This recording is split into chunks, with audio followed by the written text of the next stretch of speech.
यहाँ अपने नाज़रीन को बताएं कि थाई लैंड और कम्बोडिया में जंग शुरू हो गई है। दोनों ममालिक की अफवाज ने एक दूसरे पर हमले करने में पहल करने का इल्ज़ाम आयद कर दिया है। इस खबर से मुतालिक आपको बताएं, गैर मुल्की मीडिया के मुताबिक थाई लैंड में कम अज़ कम 2 शहरी हलाक और 2 फौजी मुश्तरका सरहद के मुतनाज़ इलाके में कम्बोडिया की फौज से झड़पों में शदीद जख्मी हो गए हैं।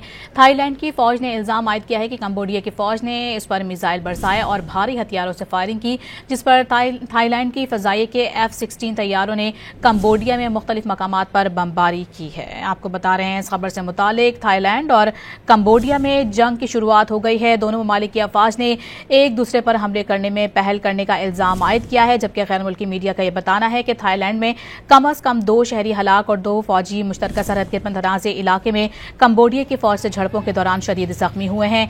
थाईलैंड की फौज ने इल्ज़ाम आयद किया है कि कम्बोडिया की फौज ने उस पर मिसाइल दागे हैं। साथ ही आपको बताएं कि उनकी जानिब से यह भी कहा जा रहा है कि भारी हथियारों से फायरिंग की गई है, जिस पर थाईलैंड की फ़ज़ाइया के F-16 तैयारों ने कम्बोडिया में मुख्तलिफ मकामात पर बमबारी की।